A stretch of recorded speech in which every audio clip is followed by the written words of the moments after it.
Running a business comes with a lot of what-ifs. But luckily, there's a simple answer to them. Shopify.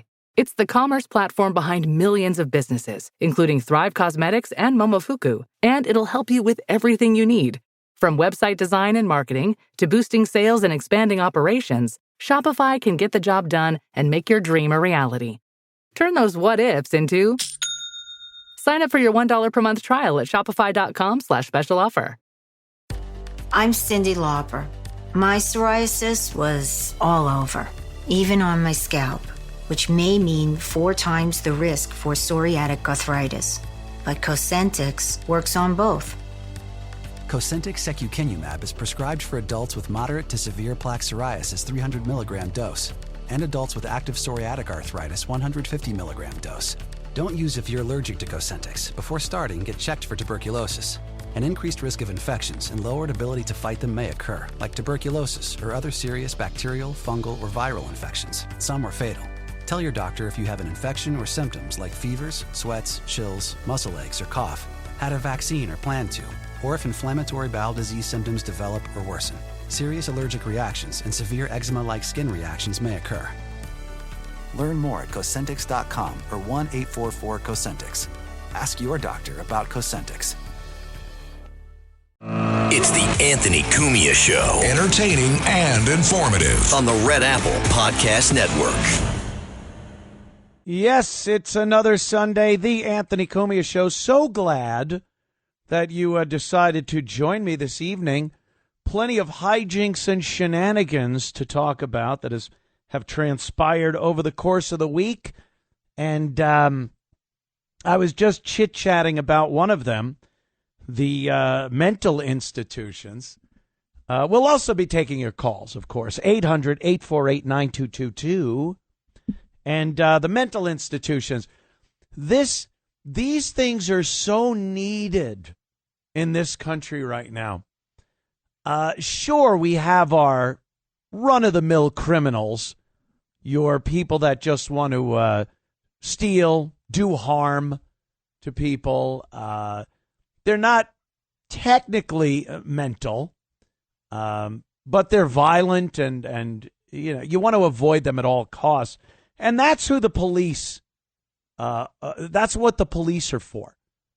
That's who they arrest and hopefully put in jail to keep them away from the civil society that we profess to live in. But then there's the mental patients. And like I was saying, I'm not a hard guy. I'm not a mean, uncaring person. I understand mental illness is an illness. In many cases, the person can't help themselves. They have some kind of a mental thing. And drug abuse goes hand in hand with that. A lot of people have mental illness because of so much drug abuse over the course of the years. And it's all fine and well to want to help. I want to help these people. We can't just lock them away. Well, yeah, I think we can. I think we can, and I think Trump has made a step toward that with his executive order from this past Thursday to start involuntarily committing people to mental hospitals. I know there's a lot of controversy here, which I really don't see how controversial it is to want to keep dangerous people away from society and perhaps put them somewhere where they're not a harm to other people and themselves. And you got doctors that can treat them. And look, I can guarantee it's not like going to camp. I don't think any of these mental institutions are like going to camp where it's all fun and games. Go watch One Flew Over the Cuckoo's Nest. Right until they lobotomize Jack Nicholson, it looks like a pisser. Just looks like a lot of fun. You're mental. You get to wear your pajamas all day and your slippers and you shuffle around. You got a kind of a bitchy nurse telling you what to do. But, Nicholson takes you out fishing. You can watch the ball game or not, depending on what the mean old Nurse Ratched has in store for you. But a lot of movies about mental institutions, unless they're documentaries, I don't know. It's like George Costanza said in one of the Seinfeld episodes where his girlfriend was committed or signed into a mental institution. He's like, yeah, I envy them. Because, they get pity. Pity's good. You get to wear your pajamas. So George Costanza understood the upside of a mental institution. But look, I understand the difference between TV shows and reality. I don't think these places are what they call a hoot. Geraldo Rivera, many, many years ago, when he was making his bones in this business, he went and exposed Willowbrook Psychiatric Hospital. And, oh, boy, did that just blow the lid off of what was going on in a lot of these mental institutions, at least in the New York tri-state area. It was abominable. Oh, my God. Just the abuse. People sitting in their own fecal matter, and half of them didn't have clothes on. They're performing all types of activities and actions that you probably shouldn't do in public. And it blew the lid off it. It was a huge news story, and people demanded reform in mental institutions, which I guess they should have. It's not like a thing where you just go, oh, well, that's what's happening. Cool. A lot of people said something has to be done. We can't just warehouse these people in these big buildings. Well, I think the solution was, well, if we can't fix it and we can't get money to fix it, or we don't have the capability, we don't even know how to help these people. It was the 70s, for God's sake. They didn't even have as many of the psycho drugs and everything back then. They just decided, well, we'll let them go. We'll free them, like Born Free. Just open the doors and let them go. So they closed down a lot of these places. And between even the 60s, even before the great Geraldo had that expose, they were already starting to shut down a lot of these institutions because people kind of got wind of what was going on in there and said, yeah, we can't be treating people like this. So they let them out. They actually put them in places that were more local. Like you wouldn't just ship your mental patients from, talking about Long Island, let's say. You wouldn't just ship them from Suffolk County up to a mental hospital anymore, miles away. You'd keep them close. So they'd open up these little inpatient, outpatient mental facilities in neighborhoods. Sometimes they were a house in a neighborhood. And it was called deinstitutionalization. It's a mouthful. Deinstitutionalization. And this was to help. Well, it probably sounded like a good idea at the time. Most things do. Most things presented to the American people are presented in a way that's going to be awesome. They don't normally just come up and go, hey, people, boy, strap in. This is going to suck. It's always like, we got something we're working on. It's going to be great. The mental patients, we're letting them out. How is that great? Well, we're going to put them in your neighborhood in these little like halfway houses and facilities where we call it mainstreaming them. And that way they get to go to the corner store or talk to people on the street or cave their head in with a cinder block. We don't know actually what they'll do. And maybe initially there was a lot more effort being made to help these people. And it wasn't as much keep them away from society because they're a danger. It was, hey, we got to help these people out, and just shoving them in a giant Gothic-looking building with gargoyles on the side and barred windows, hasn't been doing it. So that's what it's been for many, many, many years now.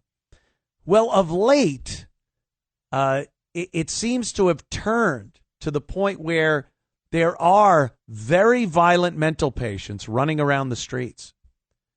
And they are doing unbelievable harm and damage to society and to people. You know, you want to go to work. You have to, especially in these big cities, you have to take public transportation. You have to walk around on the streets at all times of day and night. And what we've seen are that these mental patients do some harm. You let them all out. The care went downhill over the course of the years, and no one seems to want to address the problem.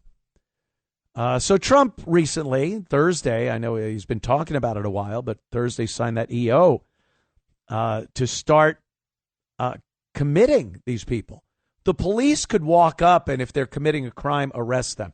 They're not going to be in the precinct for 20 minutes, never mind actually being taken to a facility like the Tombs in New York or Rikers Island or something.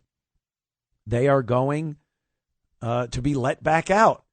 We've seen time and time again, they arrest these lunatics, and you see it in the paper. They call them brutes. A brute was caught today after he knifed somebody in Chelsea. Oh, my God. A brute. What is this? A 1920s cartoon? Yeah, these are dangerous people. So they can arrest them if they're committing a crime. A lot of times they do these things, run off. No one ever catches them. It's not like you could go to their address or run their license. So something got to be done. Something got to be done that transcends just the cops trying to clean up an area. And hopefully this EO does something, because you got these tent cities in every big city. L.A. is terrible. Seattle, D.C., the capital. And there's these long lines of tents and boxes and shanties with tin roofs built. And everyone living in these places are mental patients. And for some reason, a lot of the politicians in these states and cities don't want to do anything. These tent cities have been there for years and years and years, and nothing gets done. And people have appealed to law enforcement, do something. They say, I can't. Our mayor says we can't. The governor says we can't do anything. So it gets worse and worse. And just in L.A., I think I saw a story the other day. Mental patients were camping out in an underpass tunnel, a pedestrian underpass that went under a major highway. And no one could use this thing because it was dangerous. It was too dangerous. The mental patients in there, those long, dark tunnels. You're going to go in there to cross the street? So instead of clearing it out and solving the problem, they bricked up the entrances. They just made a tomb out of it. Hopefully they left a few homeless in there. But that was their solution. Instead of actually addressing the problem, that was their solution. We're going to take a quick break. I see the phones are alight with people wanting to talk about nuts, mental patients. You will have your chance in moments when we return with more of the Anthony Cumia Show. It's the Anthony Cumia Show on the Red Apple Podcast Network. It's the Anthony Cumia Show on the Red Apple Podcast Network. Indeed, it is the Anthony Cumia Show. Talking about mental institutions, Donald Trump signed an executive order on Thursday to start committing people that are on the streets and they're nuts. These people have been a huge problem to the big cities in this country, and nothing's been done about it. There's a little history here before we go to the phones. The 19th century saw a large expansion in the numbers of asylums in Western industrialized countries. In contrast to the prison-like asylums of old, these were designed to be comfortable places where patients could live and be treated in keeping with the movement toward moral treatment. That's the thing, moral treatment. In spite of these ideals, they became overstretched, non-therapeutic, isolation, and neglectful of the patients. So by the beginning of the 20th century, increasing admissions, more people, more nuts, had resulted in serious overcrowding, causing many problems for psychiatric institutions. Funding often cut. I mean, you gotta think that if a city or a state or even federal government is strapped for bucks, the nuts are the first person they're gonna cut off the budget, especially during periods of economic decline and wartime. Asylums became notorious for poor living conditions, lack of hygiene, overcrowding, ill treatment, and abuse of patients. Many patients starved to death. I think it's 2025, and I think a lot of people. Oh, you didn't know that? 2025, and a lot of people still have this thought that institutions would be like this, and that we wouldn't be able to actually be therapeutic and moral these days with some of these people. But if you think the street is a better answer than some type of institutional living for these people, I don't know. Doesn't seem that way. All right. Kevin is in Long Beach, and we'll talk to Kevin. What's up, Kev? Yeah, hey, Ant. Yeah, this was all after Geraldo did his expose.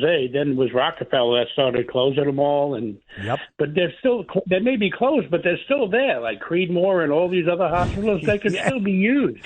They built those built those buildings like brick crap houses, if I may be so bold. Yeah. Those were real good old construction.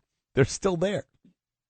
Yeah, and they expected these people to self-medicate when they were released. Yep. But what happened was now, to exacerbate their madness, they got hooked on illegal drugs. Yeah. So now they're completely gone. And you ever see the Tenderloin in San Francisco? That is frightening. That sounds sounds a little gay. Sounds a little gay, Kevin. I haven't been to the Tenderloin in San Francisco, but what is it? Is it a bad area? It's like a bad area of mental patients doing fentanyl. It's drugs. Yeah, it's terrible. Right, and the other thing you mentioned about Cuckoo's Nest. When I first saw that, I thought all those guys were really nuts because they had no career yet. Yeah, and then you realize it's Doc Brown from Back to the Future, and everyone in there is pretty much a star. It's crazy. Even that bald-headed guy up against the fence, he was in The Hills Have Eyes. He was a good actor. He was that guy. Yep. All right, Kev. I appreciate the call, my friend. These buildings, they're still there. They're still creepy. But the bottom line is, they're on the streets. Something has to be done. And Trump is taking, he takes abuse for everything he does, for every single thing he does. But this one, then come up with an answer. The Democrats want to bitch about this. Come up with an answer then. You might be able to actually do something that could help the mental patients and the cities that they're roaming around in, hurting and destroying people and things.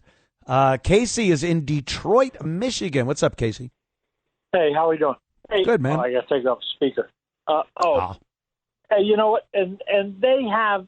I had an aunt that was institutionalized a couple times when I was a kid, and she came out okay. And she's in her 80s now, but I can see where the care in these institutions deteriorates as the people just get worn out from burnout. So many retarded, and you hate to say that throwing the people out on the street is cheaper for the states and the cities, and it's not good for anyone.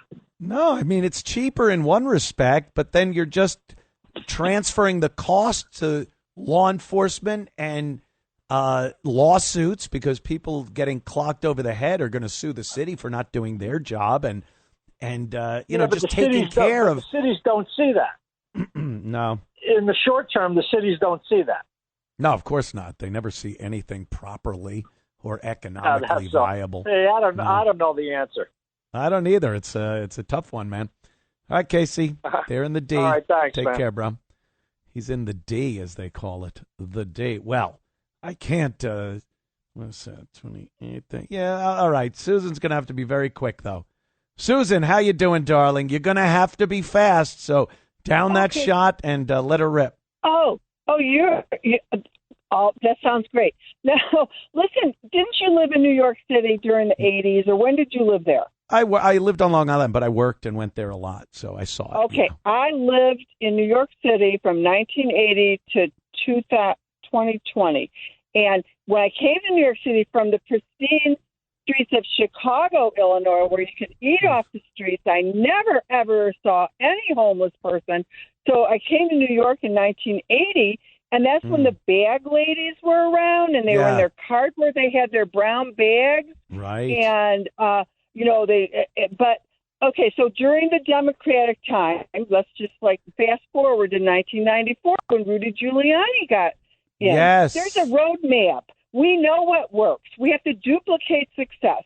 So this is my understanding, is that when there were homeless people sleeping in their cardboard boxes, the police would go up to them and say, buddy, you got to either here's your choices. You can come with us. We'll put you in a shelter, give you a bed, clean clothes. They'd roust them. You can't stay here. They would say, so your second choice is you can, if you need medical help, we'll take you to Bellevue. We'll give you, get you some help there. The third choice is jail. Okay, because you do not have a choice to stay on these streets. Yeah. They can't do that anymore, and hopefully the Trump EO gives them power to start doing that. I got to go, Susan, but thank you for the call. But we get it. There were choices back then. There aren't now. We got to get rid of them. Be back in a moment. It's the Anthony Cumia Show on the Red Apple Podcast Network. It's the Anthony Cumia Show. Entertaining and informative. On the Red Apple Podcast Network. Yes, whip out that free speech. Love it. The Anthony Cumia Show. Hey, boy, every week I toil. It's a chore. I must pick who is the clown of the week. The Anthony Cumia Show presents the Clown of the Week. Usually very, very difficult between the politicians, the mainstream media, news, Hollywood, just a cavalcade of clowns to choose from. But this week, standing out above and beyond all the rest, you may remember her from her giant cans in Trading Places, Jamie Lee Curtis. I can't believe we used to call her Jamie Lee Cute-ass back in the day. Then she started doing those ads for the intestinal health medicine. You don't want your former hotties to be telling you the best things to take for a stiff stool, as they call it. But yes, Jamie Lee Curtis, she's very liberal, and she's constantly bashing conservatives, Republicans, MAGA, Trump, religion, whatever you want to say, the right. She's usually bashing. And she doesn't stop here. She says that these are very scary times that we're living in. And that wouldn't make her clown of the week in and of itself, because a lot of these people say we're living in these terrible, scary times and Trump is a dictator and all this. But she actually has a solution to the scary times. And that, my friends, is why I dubbed her this week's Clown of the Week. Jamie? Obviously, the world is very unstable. Feels very scary for many people. Immigrants in this country are terrified. Politically, it's really scary out there. Usually in times of turmoil and strife, you cling to something familiar, something safe, comfort food. And I think Freaky Friday is cinema comfort food. You know what you're going to get. It's satisfying, it's moving, it makes you laugh, and you feel better for watching it. And if that isn't... Come on! What a ham-handed way to shove your plug in everyone's face under the guise of it'll help. Hey, are you scared? Do you think the world's going to end? Are we on the brink of a civil war? Is the climate change going to wipe us all from the face of the continent with one tsunami? Well, Freaky Friday. Freaky Friday will fix all that. What a disgusting display of self-promotion using people's fears. You know, they're idiots. The fearful these days are idiots. But she knows they're impressionable imbeciles. So she decided to preface her dumb plug for her dumb movie with some fear tactic and then throw the plug in there. God. When she removes that top in Trading Places, if I may just change gears here for a moment, Dan Aykroyd is in the bed. He's been beaten in prison. He's sick. And she's going to take care of him. And she removes that top and slides into bed with him. And I got to tell you, one of what do you think? All right, the bikini getting out of the pool scene in Fast Times. What's her name there? She was a great one too back in the day. But yeah, Jamie Lee Curtis. Now, it's I don't know. I don't know what to think. It's just terrible. But there she is, plugging her wares, selling her goods under the guise of some type of terrible scenario. Oh, it's fearful. It's crazy. Politicians, dictators, Trump. Freaky Friday. That'll fix it. I got a couple of more calls left from our previous topic on the homeless mental patients, the institutions. So we'll go to Dave. Let's go to Dave in South Jersey. What's up, Dave?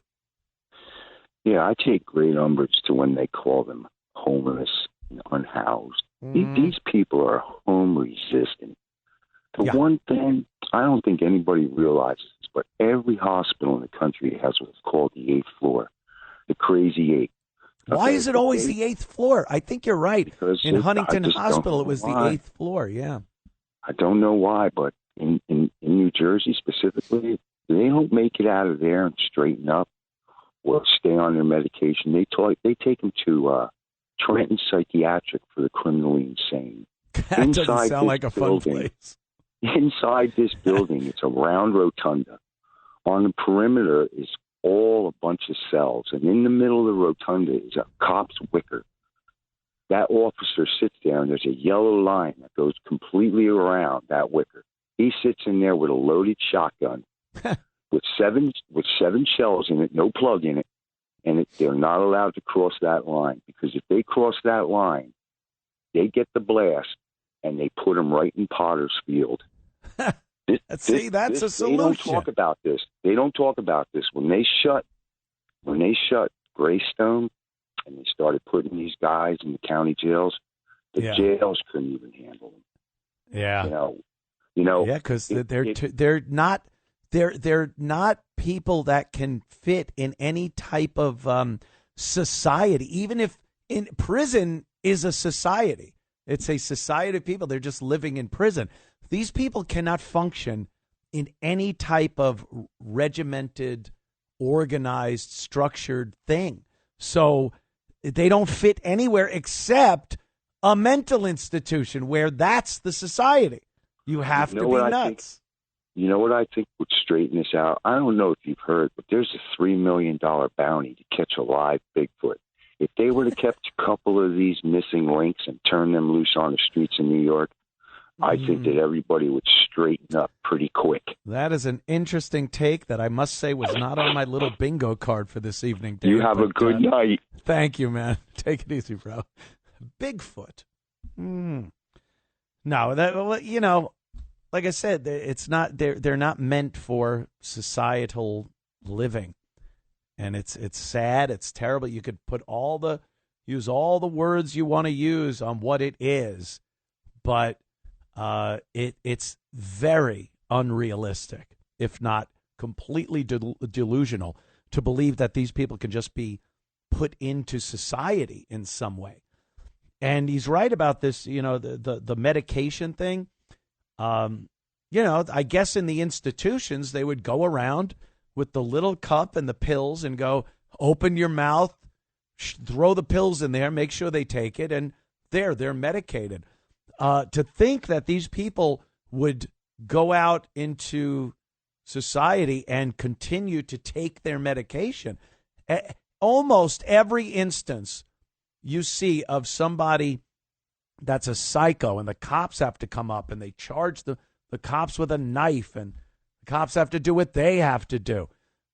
You read the story and it's like, had psychiatric issues, was off his meds. His mother said he hadn't been taking his medication.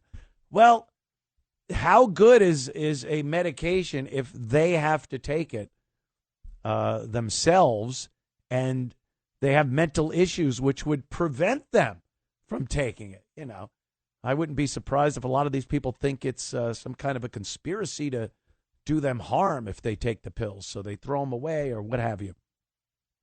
Maybe Elon's Neuralink will help in some way.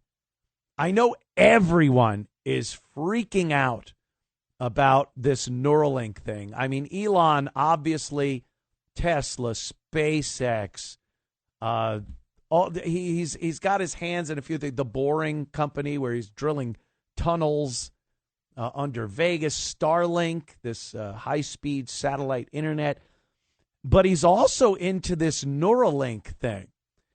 And what I'm seeing being promoted by him and the company is a potential to get people that have serious mental issues taken care of, blind people.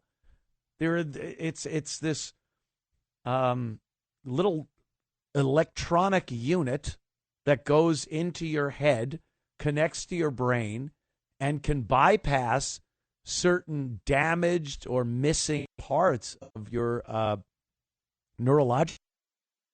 Crazy. Because the first thing people want to think is, so are we all going to have to get this? And now, you know, the government can flip a switch and your Neuralink gets shut off. And look, it makes sense. I mean, the government, anytime they've gotten their hands on technology that can get in the way of our personal freedoms, of course they've done that. So I'm not without my reservations either. But if there's a way where you can substitute this oral medication that people have to take to keep them from losing their minds by some type of Neuralink device, yeah, okay. I'd be willing to at least look at the experimental phase. But here's the big problem. Who gets to dictate who's nuts enough to have that thing drilled into their head? You know, they might just say, well, he's a staunch conservative.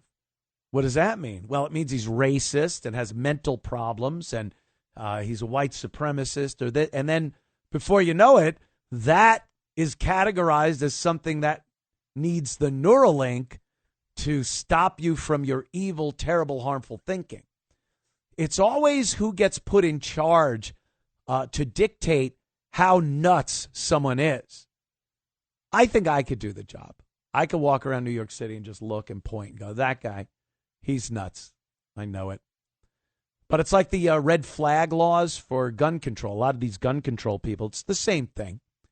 They go, well, we want red flag laws that say if you are not psychologically capable of responsibly handling a firearm, you are not allowed to have a firearm, which in essence is saying you're not allowed to exercise one of your God-given constitutional rights. That's pretty big. That's a pretty big thing for someone to just say, well, you don't qualify. Well, I'm an American citizen. I'm a human being. I qualify. That's pretty much all I need to be to exercise my constitutional rights. But they will say red flag law. And again, on the outside, it looks good. Hey, we don't want these nuts walking around with guns doing church or school shootings or what have you. But what's the criteria for a red flag and who gets to dictate that? Because again, I've seen people, liberals, politicians, supposedly respected politicians that say that certain political ideology alone, being a conservative, being a MAGA supporter, is a mental illness. They've said it. So if they're the ones in charge to dictate who gets to exercise a right or not have a chip in their head, I can't see it being good that people move forward with this and start saying, well, you're nuts enough to have this put in your head. Because, again, it's always who gets to dictate who the mental patient is. Because one man's mental patient is another man's genius. I'm certain people would think that Elon Musk is mental enough to have one of his own chips put in his head. It could happen. Let's see. Yeah, homeless. All right. Steve from the Isle of Manhattan. What's up, Steve? Right. And I wouldn't be surprised if Jamie Lee Curtis and Rosie O'Donnell would love to go down to Alligator Alcatraz and be comfort girls down there. Hey. And people... Why not? It's open. Go ahead. Go down there and help them out. Take care of them. And there's not only alligators down there, but there's American crocodiles down there. Eventually, someday, they'll throw a woolly mammoth in there. I'm pretty sure the Russians and the Chinese do eco-terrorism. They bring the pythons down there and the other species of crocodiles down there. I have to believe the promotion of Alligator Alcatraz was a lot bigger than the actual reality of it. It's funny. It's pure Trump. It's trolling. But the truth be told, I'm sure no one's ever going to get to the point where they're swimming in a swamp and getting eaten by an alligator trying to escape. Just don't see it. Unless there's a big heavy rainstorm and one of the crocs decides, the Nile crocs decides to come into the campsite. But the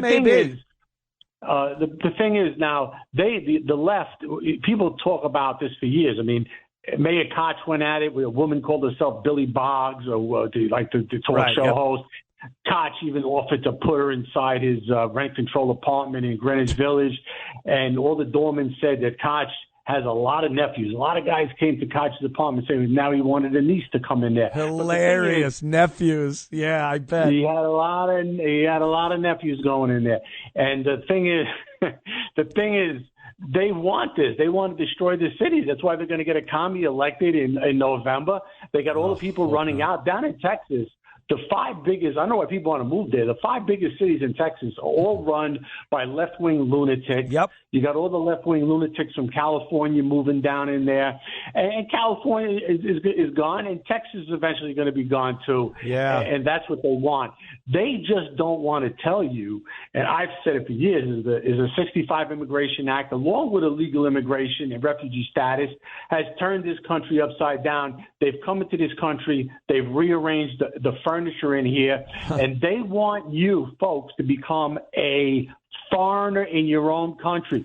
Go to certain neighborhoods in New York City and tell me if you think you're in New York City anymore. Yeah, they've gone about destroying every institution, every ideal, and the ideology of America and being an American. They've just wiped it out. That's not important to anybody that comes here these days from another country, and they love it. The Dems, the libs, the communists, socialists, whatever you want to call it, they love it because their biggest enemy has always been a free, strong American citizen, and they hate that. So they try to rip down every single brick of that institution. Well, they hated the conservative movement, and they felt the only way to dilute it is just the best way to destroy a culture is just to flood it with foreign third world culture. Yeah. And the thing is, I'll tell the people why the clock took a long time to run out on this country. The country's gigantic. You never heard anybody say, I'm going to stay and fight. I'm not going to. They all ran. They voted with their feet. They got out. They gave up all the neighborhoods. Then eventually the neighborhoods give up the cities. And the country's so big you can run. But people have realized, I said this for years, the left will fly the third worlders into your new neighborhood. Into your neighborhood. Right. Yeah, No how the matter where hell? you go. How do Haitians end up in a small town in Ohio? It doesn't just happen. They don't come from Haiti and then go, let's go to this little town in Ohio. It's a strategy. It's a plan. They take them there and drop them off to dilute these American towns and screw the whole thing up and make it un-American. They make it where it's not, you're not able to do what you did as an American before. They do it to overwhelm the welfare system and the criminal justice system. The Haitians, if people remember back in 2022, they were down in Texas. They were brought into Texas, either flown in there. People were saying they were flown into Texas. Remember, they were under the bridge for a few days. There was a big story. And then all of a sudden they disappeared. And some chicken-head Republican host said, oh, they must have sent them home. They're Republican. Yeah, right. They were flying them into Springfield, Ohio, to basically turn that area upside down, and like they've done it all over the country now. With Somalis in Minneapolis, same thing. They just make an enclave, they give them a foothold, and they know it's going to spread like a cancer. So, right, I gotta go, Steve. Ahead, I gotta take a break, but thank you for the call, my good friend. I like Steve, a good guy, and we'll be back with more of the Anthony Cumia Show. Stick around. It's the Anthony Cumia Show on the Red Apple Podcast Network. It's the Anthony Cumia Show on the Red Apple Podcast Network. The Anthony Cumia Show on a wonderful Sunday evening. Don't worry, everyone. It's Monday tomorrow. Yeah. Are you one of those people? I'm just asking the general you. Because I know I was like this for many years. Where in the weekend is your weekend screwed by thinking about Monday? Is it Saturday? And you go like, tomorrow's Sunday, but then, Sunday's just the day before Monday. So do you screw your whole weekend up? Friday? Sometimes by Friday night, you're hanging out with your friends. It's already getting late. You know it's time to go home. And then you're like, well, at least tomorrow's Saturday. But then, Sunday. Then Monday. Yeah. It's kind of a negative way to look at things. But I would do that all the time. When I used to work for a living. When I used to actually have a job as an HVAC tech. Yes, Apex Tech. Got a dandy set of tools I was able to keep upon graduation. I'd be remiss if I did not mention what happened at the Cincinnati Jazz Festival.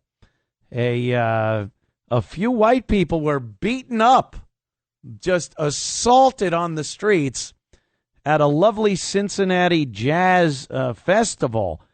And the footage is all over the internet. Is it on the news? Oh, stop. I looked for this story. I put assaults Cincinnati Jazz Festival hit the news, there was a newspaper from India that had the story, and then another website-only news agency. Nothing from CNN, ABC, NBC, CBS, MSNBC, Fox News. No one, AP, no one was reporting this story as I searched for it. And it's a problem. It's a problem. There were white people that had gone to this jazz festival in Cincinnati, and they were beaten for being out, walking around as white people in a group of black people. So do you have the news story up there? I think there was an actual news story because the language in it is anger-inducing. Okay, let's play this and listen to the news report right out of Cincinnati. The local news will report it, but nothing national. Watch this. New on WWT, viral video shows a fight break out in the middle of the street in downtown Cincinnati. And police chief, state leaders now releasing harsh words for those involved, including the ones who recorded the video instead of jumping in to help or even dialing 911. News 5's Sean McKinnon joining us live outside District 1 headquarters with what we know about the investigation into that video, Sean. Yeah, council member Mark Jeffrey said this fight happened at 3 a.m. today. We've got new video tonight as police piece together exactly how and why this started, and state lawmakers take notice. A massive fight between more than a dozen people. All right, could you pause this for a second? Because this wasn't a fight. How many times did they use the word fight? This is the mainstream media. These I can't even say what I want to say. A fight, a massive fight, a fight between people. This wasn't a fight. These people were assaulted. They were walking around. And a group of people decided to assault them based on nothing but race. So they started punching, kicking, stomping on their heads like we've seen many times. The language they use, fighting. They're not fighting. Oh, we'll get to the bottom of it. He had harsh words. Harsh words? Are you out of your mind? There should be a lot more than harsh words going on. But this is what happens. This is what happens. No news coverage, nothing. And then, when Hulk Hogan drops dead, people say, he dropped an N-bomb once and we hate him and hope he's burning in hell. Well, why doesn't anyone talk about this issue, this violence issue? No? No one wants to talk about it? Yeah. It's the agenda-driven mass media is garbage. And this needs to be addressed and dealt with. But I'm insane. Back in a flash. It's the Anthony Cumia Show on the Red Apple Podcast Network. It's the Anthony Cumia Show. Entertaining and informative. On the Red Apple Podcast Network. The Anthony Cumia Show. Starting up on our second hour. And, talking about the Tulsi Gabbard and what is it? Treason, Obama. And look, what I might have just said during that little break was that I don't have a lot of confidence. I don't have a lot of confidence that anything is going to come of this. It's already winding down where people don't have, that initial spark that people get. Did you hear? Dude, did you hear? Tulsi Gabbard, she's going to be arresting Obama. And people that forget very quickly think that it might actually happen. I've seen too much. We've just seen it happen too many times, and I don't believe anyone of any power in this country on either side will actually pay for something that they've done. They came close with Trump, and that was something he didn't even do. They had to make up some ridiculous charges. They had to indict him on some ridiculous bank loan charge. Everyone thinks, oh, it was 34 felonies of sexual misconduct and assault. No, it was all having to do with someone saying that Trump put the value on Mar-a-Lago a lot higher than it actually was at the time he was trying to get a loan for it. And then he gets the loan. He pays it back with interest on time. No harm, no foul. And then they convict him of these 34 felonies. Thank God he won the presidency, or I think they would have put him in jail. I think he would have gone to jail. But people that actually do bad things.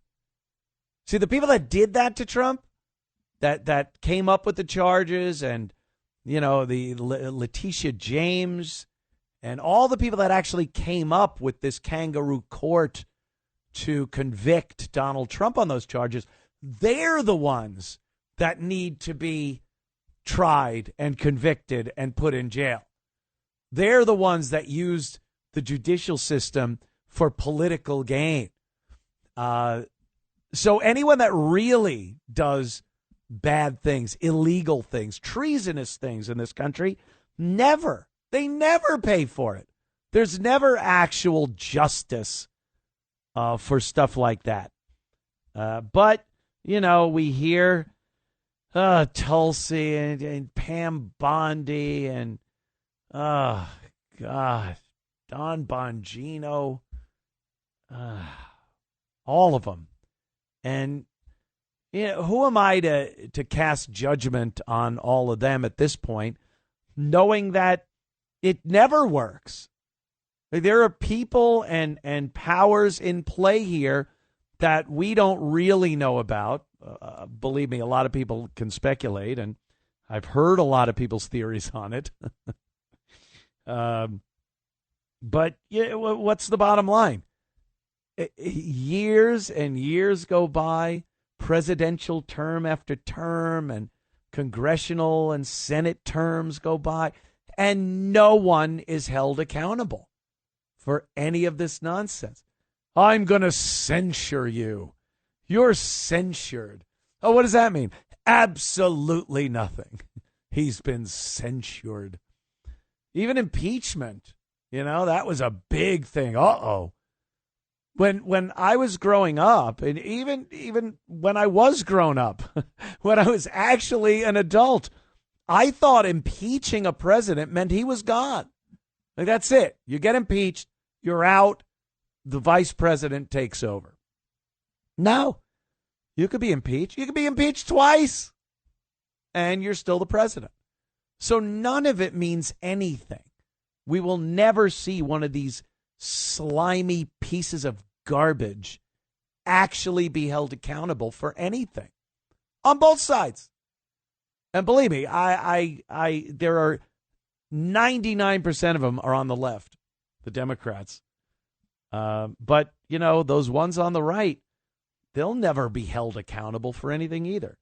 So Tulsi, here's, I guess from about a week ago, here's her referring Obama for prosecution. This was a big story like a few days ago. This is how fast this nonsense goes. This was a huge story. Everyone was like, yes, finally, Barack Hussein Obama will meet the justice that... No, it's already dying down. So let's listen to Tulsi talking about referring Obama for a prosecution. Do you believe that any of this new information implicates former President Obama in criminal behavior?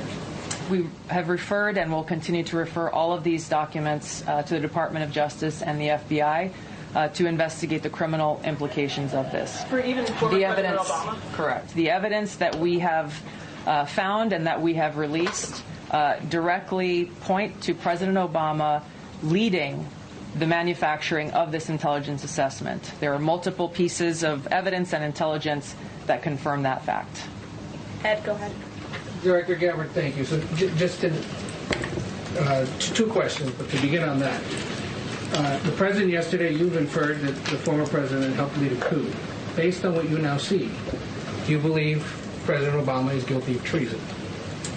I'm leaving the criminal charges to the Department of Justice. I am not an attorney, but as I've said previously, when you look at the intent behind creating a fake manufactured intelligence document that directly contradicts multiple assessments that were created by the intelligence community, the expressed intent and what followed afterward can only be described as a years-long coup and a treasonous conspiracy against the American people, our republic, and an attempt to undermine President Trump's administration. The Senate Intelligence... Oh, well, there you go. Well, that sounds like they're going to lop his head off any day now. Take him out into the town square, build the gallows, build the guillotine, put the stocks up so you can put his hands and his head through it and just throw tomatoes and cabbage at him. They had a lot of tomatoes and cabbage back in the old days. And then, he'll be found guilty of treason and disposed of in the proper way. But it won't. Again, the trumped up charges. Look, I am certain that Obama and his ilk were trying everything in their power to prevent Donald Trump from being elected president. They stated it. They said as much. We will do anything we need to do to keep Donald Trump out of office. And they did, legal or illegal. But for some reason, when they're screaming that no one is too big to be held accountable, they are the ones that are too big to be held accountable. It's really quite disgusting and quite counter to everything that the government was supposed to be at its inception. But that's kind of ridiculous, too. I even understand at this point how ridiculous it is to believe that we would still adhere to these principles that the forefathers had written down in the Bill of Rights and the Declaration of Independence initially, and all the sacred documents stated that the government was servants to the people, that the true power was in the hands of the people. And any politician that would dare try to use that office, corrupt it, treason, anything, they would be disposed of. And no one would argue the point. But nowadays, come on, stop. Politicians are celebrities at this point. That's what they are. They're celebrities. They walk around. They have bodyguards. They shoo people away.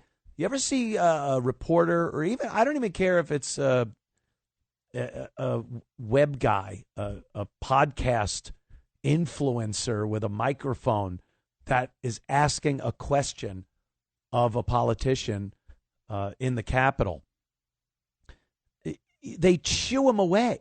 They shoo him away. No, get out of here. Go away. And that shouldn't be allowed. They should have to answer to the people, whatever questions the people have. Their bodyguards shove them away. They get into an elevator, and the bodyguard's got his hand up like, don't dare come in here, and they're gone. These are your representatives. They represent your beliefs and ideology and demands you make on them. And what do we see? What do we see? Bye, get away, lowly scum. I'm AOC. You can't get near me. I have a cool name. I have a cool celebrity name. Some people find me hot. Paparazzi takes pictures of me. That's a celebrity. That's not a representative of the people. But that's what we're down to. So, we don't put our celebrities, our beloved people that we've put on pedestals, we don't put them in prison. Stop. That's silly. There's another clip I'll get to on the other side of the break here where Tulsi actually says something pretty good and pretty funny. She just rails on Hillary really bad because some things came out in various reports about Hillary's physical and mental health. And that doesn't seem so far-fetched. Back with that and a lot more and your phone calls. Let me give the number out here again, 800-848-9222. And back with more of the Anthony Cumia Show in moments. It's the Anthony Cumia Show on the Red Apple Podcast Network. It's the Anthony Cumia Show on the Red Apple Podcast Network. Yeah, the Anthony Cumia Show. We were just talking about Tulsi Gabbard and this imminent indictment on some of the most powerful people in the world. Barack Hussein Obama, James Comey, all of the actors, Hillary Rodham Clinton, all the actors in the treason that took place during the first Trump campaign, trying to say that Trump and Russia, Putin, colluded and somehow affected that election that Hillary was supposed to win. It was guaranteed. And they screwed it all up. And boy, they were behind closed doors, just working it, working their treason, a soft coup, as they like to call it. Let's see what Deanna from Brooklyn has to say about this, and then we'll move on to more Tulsi clips, especially this Hillary one. Deanna, what's up? Hello. Your show is wonderful, and you're talking about the futility that people feel and you feel many times, but your show is the answer. Keep hammering away at the issues, Like, look at Al Gore. He hammers away. He just gave a speech that's even more insane about the climate and crap. But look, he said about 11 years ago, he said New York City would be underwater by 2024. Underwater. And it's a lie. But it's politics. I call it politics. Politics. Very good. Yes, I like it, Yes, because Deanna. they're a religion. The Democrat Party's become a religion. It's like if you're not a Democrat, then you're a heretic. Yes, you have to be 100% invested in everything that the Democrats say. You can't even have a differing opinion on one little thing. It's got to be 100%. Amen, like the homeless, okay? The other day, somebody the guy gathered up a big loogie, and he spit right in my face. Some homeless guy. Sorry to hear that. But what do? You go, I'm going to go to the police and fill up. Hey, nothing will happen. They're not going to do anything. No, of course not. Yeah, amen. The one good thing, though, if we could really push rape, because all the rapists, the whole history of rape, when they get out, even if they have gray hair, white hair, they go back to raping. Right, they just go right back. It's not something you can fix. Yep. Right. Yep. Yeah. Rape should be life in prison because I think there are a lot of crimes like that, Deanna. There's a lot of crimes that the people cannot be rehabilitated. It's a psychiatric thing. It's a mental illness, and not one that you should have any sympathy for. But it's a mental illness that will never go away. It's in their genetic makeup, and a lot of these people should be dispatched. I mean, we really should look into that. Deanna, thank you so much for your call. Let me see here. Tulsi Gabbard. She's talking about Hillary, and in some of these reports that supposedly were evidence of this treasonous act to try to stir up this suspicion between Trump and Putin and the Steele dossier and collusion, Russia, Russia, Russia. We've heard it all. This is what they found on Hillary Clinton. And here's Tulsi telling you about it. Hillary Clinton's presidential campaign. There were high-level DNC emails that detailed evidence of Hillary's, quote, psycho-emotional problems, uncontrolled fits of anger, aggression, and cheerfulness, and that then Secretary Clinton was allegedly on a daily regimen of heavy tranquilizers. Then CIA director... I love it. It's everything we kind of knew anyway. Remember her collapsing on 9/11? Not the building or anything, but she went to New York City for a 9/11 memorial thing, and she couldn't even stand. She was getting thrown into a van by her handlers, and then the weird faces she would make at some of these events when she's with her hubby Bill there. And the balloons came down, and she made this spazzy face, and and the anger when she lost that 2016 election. Her headquarters was at the Javits Center in New York City, and Podesta was there, and all of her handlers and the campaign people, and of course the wonderful.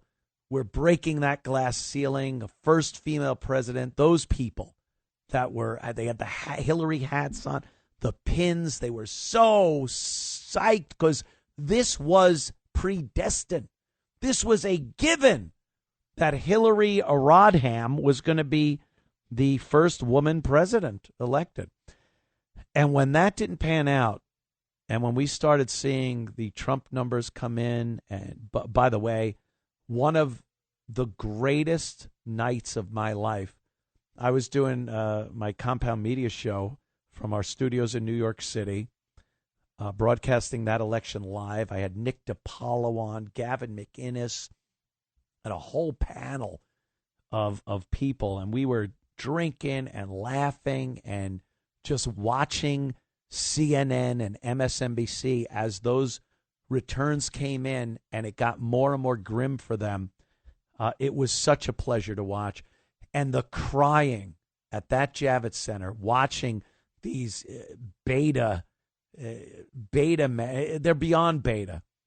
And these women that thought this was their moment, just crying their eyes out. And then Hillary wouldn't come out and give a speech, a concession speech or a little pep talk for her supporters, nothing. Because what we hear, what we've heard from witnesses backstage, was that she had a temper tantrum second to none. Everything in the back was being thrown, bottles, chairs. She was yelling. Her eyes looked like they were bleeding, just rage, bloodshot, veins in her head. I would have loved to have seen this. I would have loved it. And it's because, what Tulsi Gabbard just said, this woman is mentally ill. I'll go on record. I believe Hillary Rodham is mentally ill and has quite an anger problem. And I think that's been seen over the course of the years. That poor Bill Clinton.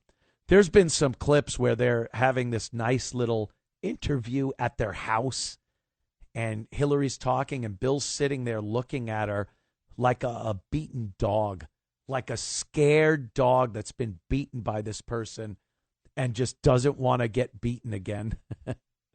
So that was pretty interesting listening to Tulsi chalk that up. But again, it's something I think we all knew. Hey, back at base, am I 29:30 on this break? Thank you. Just want to get my times right. With the network thing being syndicated, I have to be on time with everything. But again, in closing on this issue, we'll take some calls on it if you want. But Nothing will happen, unfortunately. It's like a big back and forth game. They say it's a distraction, and then the other thing becomes the distraction to the initial distraction. So that's kind of insane. So we look at the Epstein stuff now, and people are saying that's just that the Obama treason stuff is a distraction against Trump having been involved some way with Epstein. And they'll just keep going, both sides. And by the way, in the interim, nothing is getting done. I'm surprised that Trump did get the big, beautiful bill signed and done. But other than that, nothing is getting done. There's no bipartisan anything. Each side it's their mission to destroy any idea that the other team comes up with. And it's doing the country absolutely no good. So back in a flash. Don't go anywhere. More of the Anthony Cumia Show in moments. It's the Anthony Cumia Show on the Red Apple Podcast Network. It's the Anthony Cumia Show. Entertaining and informative. On the Red Apple Podcast Network. The Anthony Cumia Show. Let's go to Richie in the Bronx, because this is a great take I heard about, that the Russian collusion that was supposed to have gotten Trump elected, the Russians actually wanted Hillary elected and were stockpiling stuff to discredit her. So if she did win the election, Russia would have all this dirt on her. Richie, am I kind of correct on that one? A little bit. Yes, good evening, Anthony. Yes, Richie. I'm saying that even if you believe that Russia wanted to influence the 2016 election, it would be ludicrous to assume that Russia would favor Donald Trump, because Russia already knew that Hillary could be bought because of the uranium incident. Yes, and you know, she was Secretary of State. Yeah, the Secretary of State, the big reset button, all that nonsense. They knew they had a lot more leeway with Hillary than they ever would with Trump. Everything they came up with that was supposedly this collusion, or that Russia had compromised Trump in any way, was turned out to be absolute nonsense. But the Hillary stuff, they did have legitimate stuff on Hillary Clinton. Richie? Yes. No, okay. I agree. To add to that. Yes. They knew that Hillary could be bought because after Hillary, as Secretary of State, approved the acquisition by a Russian company of a significant amount of our uranium supply, Russia gave a significant amount of contributions to the Clinton Foundation. Well, Richie, don't be so rash there. I believe that was just payment for Bill giving a speech over there, because he was worth millions of dollars to give a speech to people, right? Yes, but of course, I know you're being facetious. Of course. But of course, the fact that they invited him to speak and they paid him such a large amount of money was, of course, disguised contributions to the Clinton Foundation. Yeah, and that foundation is nothing but a front company for their misdeeds that they get paid for. It goes into this Clinton Global Initiative, and then they say they're doing all this wonderful work, like in Haiti. I think the Clinton Global Initiative was a big player in Haiti, and how's that going? Interesting. I don't think I'm familiar with that one. Oh, it's a good one. So much money was collected to help Haiti after the earthquakes, which seem to happen down there a lot. The earthquakes actually cause improvements on the landscape and construction in Haiti. But they had all this money for that, and there's no accounting of it. There's no accounting. And then supposedly people came up with some type of record of some of that money going to Chelsea's wedding and other things that had nothing to do with with Haiti. Haiti's a disaster. What did they do with all that money if there's nothing to show for it? So, again, they're criminals, they're crooks. But, Richie, thanks for the call. There's nothing, absolutely nothing that will happen to them. They're way too powerful. Their tentacles are dug in way too deep. And I think the bottom line with all these powerful people, they all have enough information on each other to destroy any one of them. So that is like a détente. It's like a balance of power. They all have the atomic bomb. And if someone tries to screw with them, they could drop the atom bomb on all the rest of them. So that keeps the peace, if you want to even call it that, but it keeps them from being able to hold any of them accountable. They all have secrets on each other, and it'll never, hopefully, like the atom bomb, for them, hopefully we'll never have to use it, but it's there to keep the system going. Pretty sick. Fiasco me. Let's see. What else did I want to go to in this hour? Oh, yeah.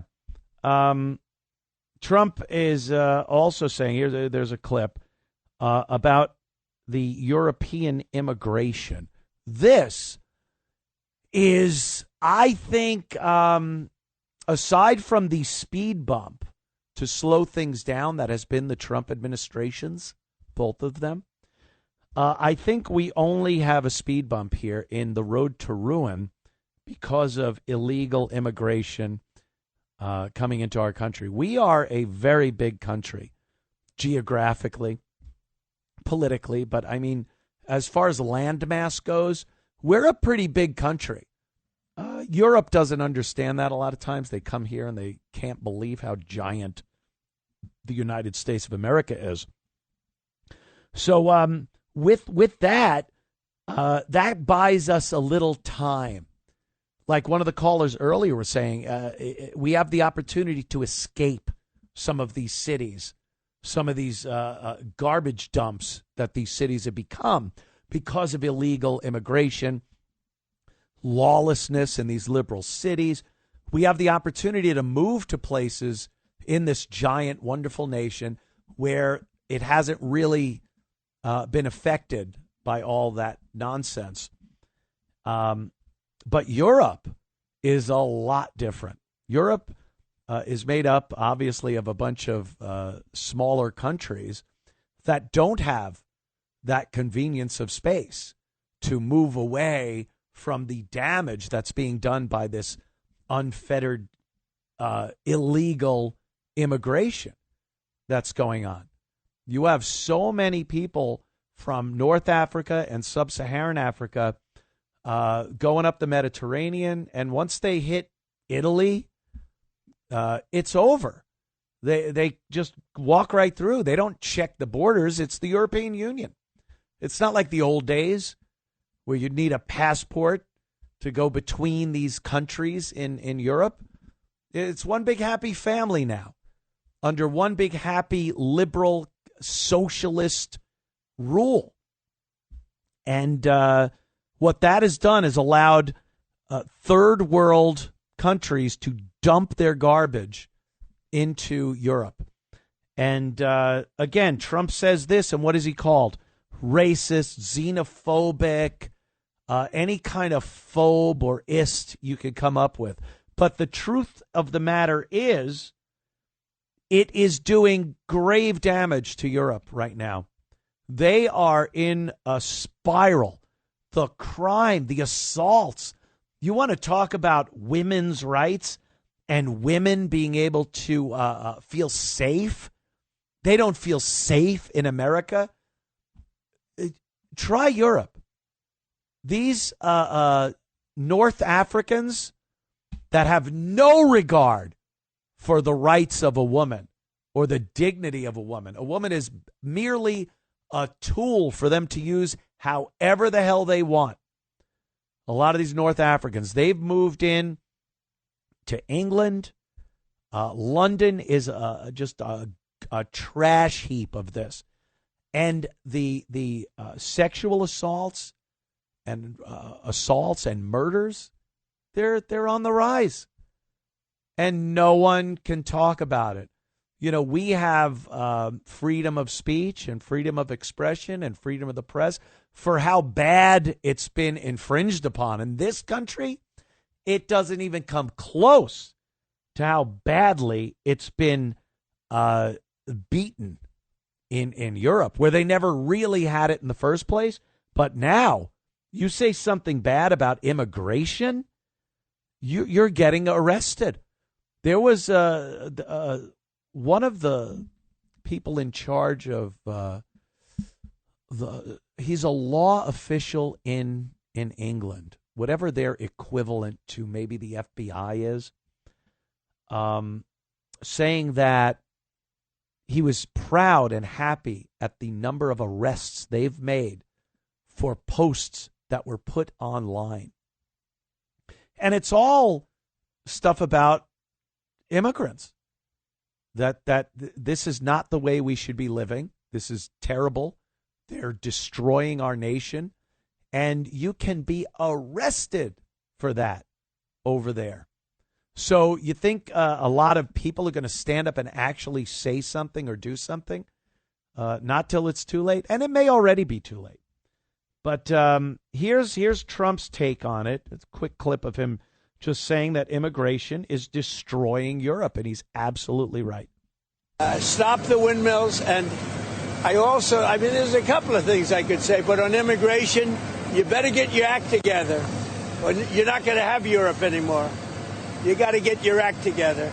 And we, as you know, last month we had nobody entering our country. Nobody. Shut it down. And we took out a lot of bad people that got there with Biden. Biden was a total stiff. And what he allowed to happen, but you're allowing it to happen to your countries. And you got to stop this horrible invasion that's happening to Europe, many countries in Europe. Some people, some leaders have not let it happen. And they're not getting the proper credit they should. I could name them to you right now, but I'm not going to embarrass the other ones. But stop. This immigration is killing Europe. And the other thing, stop the windmills, killing the beauty of your countries. Thank you very much, everybody. Stop the windmills and the immigrants. He's not wrong. He's not wrong. This is tragic. You can think back. You can watch movies, watch documentaries. Paris, France. Oh, my God. Everyone's dream. Romantic. Oh, we're going to Paris, darling. Ah, my dear, we're taking a cruise ship over to Paris. Carnival Cruise Line. I talk like this. I don't know why. It's 2025. It's going to be terrible. But back in the old days, when they really did talk like this, ah, darling, we're going to Paris.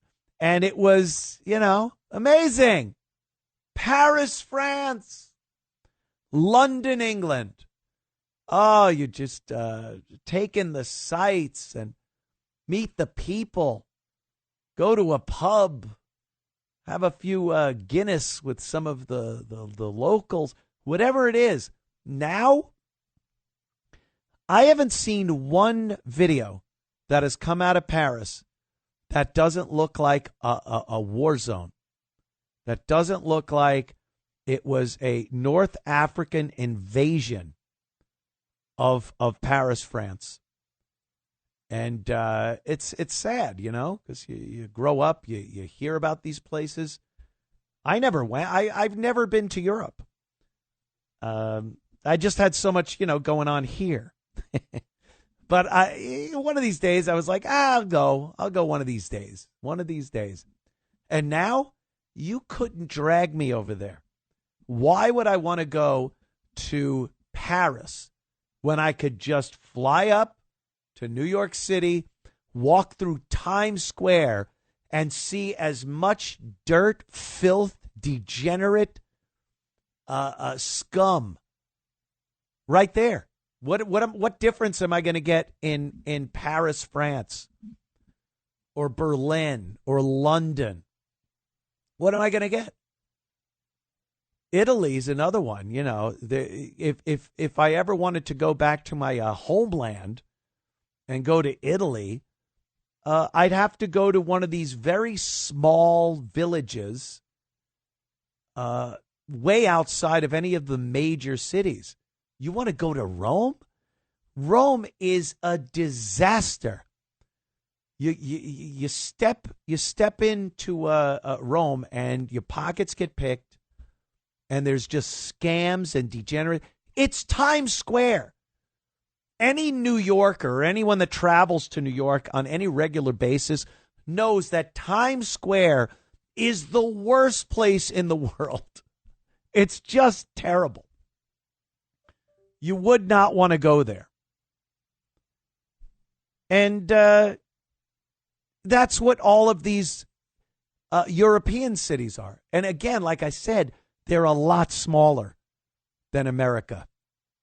So they don't have the ability to, the Americans, we have the ability to move. I hate the fact that we have to. It would be nice if we could change things in some of these places where we live.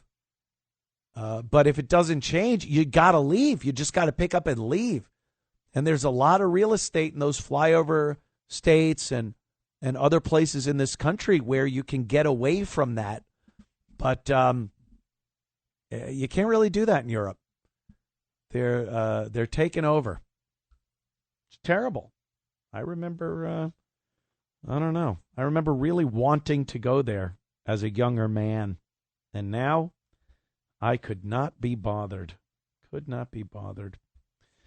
Let's go to, who's this? Oh, Matt. Matt in the Bronx. We like Matt. What's up, Matt? Hey, Anthony, you touched on something earlier that I think that despite the rise of, alternative news media and blogs on the internet and, just independent podcasters, the mainstream mass media is still a weapon in the hands of the left. And yes. It works indispensably with the Democrat Party, with the DNC. And on this, I'm not going to belabor the topic, but anybody who really wants to get into it, naming the corporations, who the officers of those corporations are, and what their agenda is, there's a documentary. Yeah. It's called Who Rules America? Right. It's published by National Vanguard Books.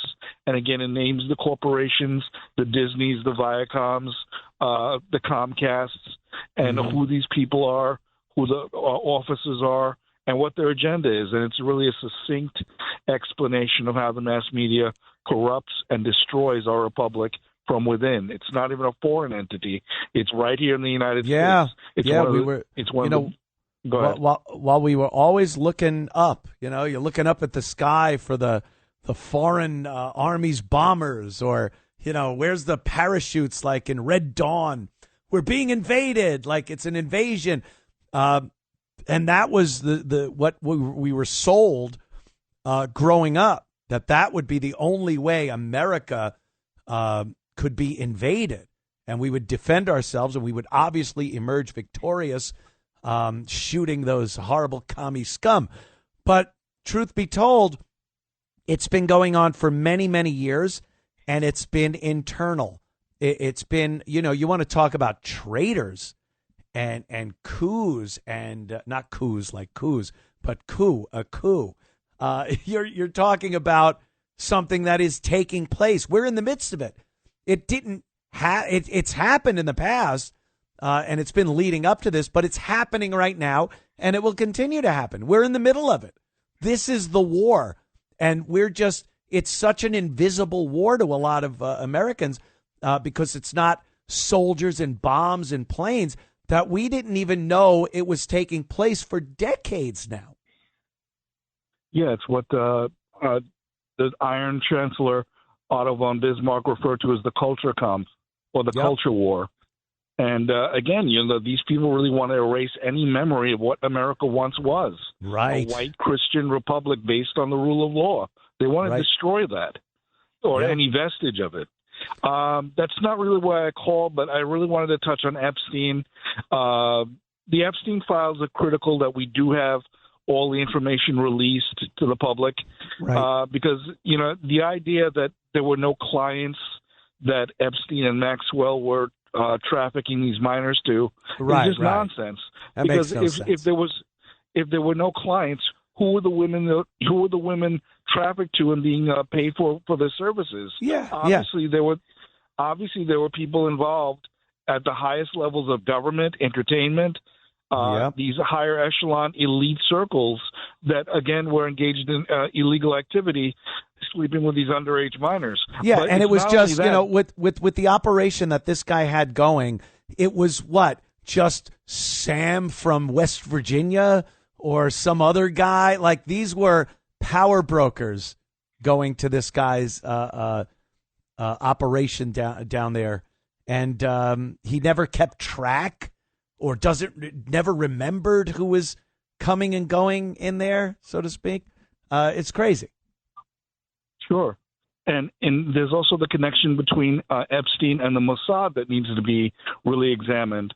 Because if there's a foreign government, I don't care who they are, whether it's China, Iran, Israel, I don't care who they are.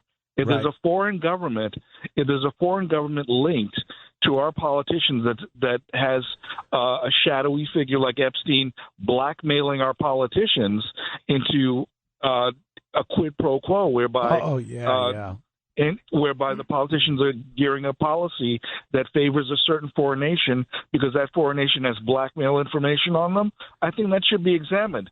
And those politicians are not only being blackmailed, they're committing treason by acting in the foreign interest of a foreign state and not the United States. Yeah.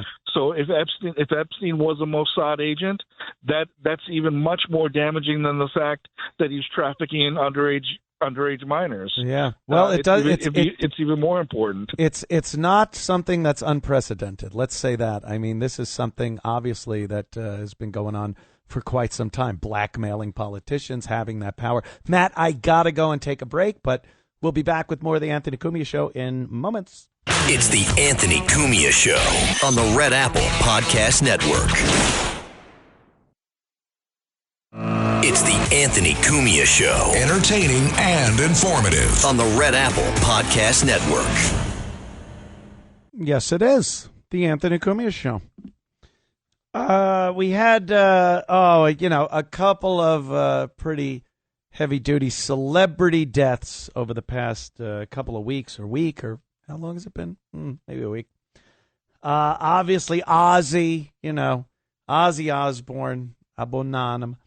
There he goes. He had his little, his concert. It was pretty big. But boy, what a way to go. You're like, yeah, Mama, I'm coming home. This is the final, the big ending, the returning to, and then he just checks out. Yeah, you gotta give that gotta give him some credit for that one. And then, the Hulkster, brother, the Hulk, died. And I was hearing that he was sick for quite some time. The only one really talking about it was Bubba the Love Sponge out of Florida. And he had said that Hulk was sick, really gravely sick, for a couple of weeks now. He's been saying this. And no one picked up on it. Everyone was like, oh, really? Yeah. Because you'd hear stories like, oh, yeah, Hulk's going to be here or there. He's got this going. And then he dies. So, maybe Bubba knew something. Bubba's also the guy who Hulk had sex with Bubba's wife. Remember that story? And then there was a big lawsuit. Oh boy, you don't want to be part of that. I've been part of some crazy stuff, but you don't want to be part of that. So the wrestling world in mourning. A lot of these superstars from the past and present saying, telling little stories about Hulk. Jesse the Body Ventura had something to say, but this was recorded before Hulk died, which I like because now you're getting an honest assessment. Let's listen to a little of Jesse talk about Hulk as a friend. You and Hulk were once good friends. Yeah. What's the likelihood of that ever being repaired? Never. What? Can't trust him. I'm not friends with anyone I don't trust. I have to have a trust with someone to be their friend. And he's the one that ratted me to Vince when I tried to unionize. I found that out under federal deposition when Vince was put under sworn, and he didn't hesitate at all. I told my lawyer the story, and in deposition you could ask about anything. And so I wanted to know who ratted me in the locker room, because there were no agents, no one from the office was in there when I did it. So it had to be one of the boys. And when my attorney said, Mr. McMahon, has there ever been a union in wrestling? And Vince said, no. He said, has anyone ever tried to? And Vince said, well, I think Jesse Ventura spouted his mouth off about it once before. And my attorney said, did you hear Mr. Ventura? No. Well, then how do you know he did? With no hesitation, Vince went, Hulk Hogan told me. And I didn't show any emotion, but I almost tipped over in the chair because he was my friend. And I thought, but then I understand why. When we went to court, I saw in WrestleMania 3, Hogan got paid more than all of us combined. Now, why would he want a union? All of us combined. Why would he? Well, it makes sense. Yeah. Why would Hulk? Well, why do you not like him? For ratting you out to the big boss there? And unionize? Did they ever unionize? I have no idea, but it's just funny to hear Jesse. He lied. I can't trust anyone. They can't be my friend. It was Hulk Hogan that ratted me. All right. Well, you can't blame him, but now that he's dead, I wonder how many times Jesse will be telling that story. Probably never. All right, we'll be back with more Anthony Cumia Show after these words. It's the Anthony Cumia Show on the Red Apple Podcast Network.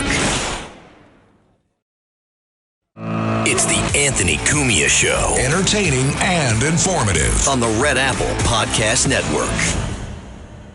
Yes, more of the Anthony Cumia Show.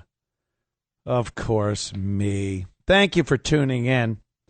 We appreciate that. New York City, hi. Hi, New York City. You got your big mayor race. Boy, this thing is heating up, isn't it? Is it? I don't even know. I know you got your communist guy, and then you got your the mayor that's in there already that hasn't really done much of anything. And you got the guy that allegedly murdered old people during COVID. And then you got Curtis Lewa, a longtime New Yorker, understands the city, understands the people, actually goes and talks to the people. So I don't know. I can't trust you're going to do the right thing. You rarely do, New York. I don't know. I go back up there about once a month, and I try to take a month to put things in perspective and think, well, maybe they've figured it out. And then I go up there and go, oh, boy, New York, what are you doing? So Mayor Adams has this is a story that was making the rounds a couple of days ago. He appointed, because he has the power to do that, the head of the NYPD's aviation unit. Now, you're in New York. You see the helicopters up there, the NYPD helicopters.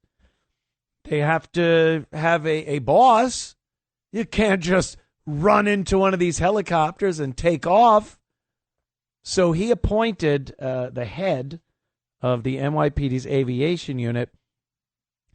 Well, he was booted from the elite squad this week after trying to block the feds from probing his dangerous mishaps.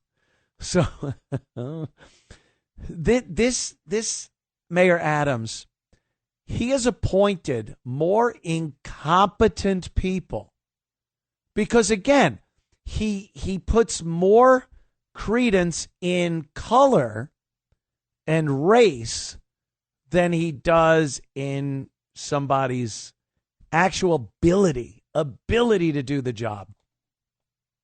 So he appointed this guy, Winston Faison. I'm Winston Faison.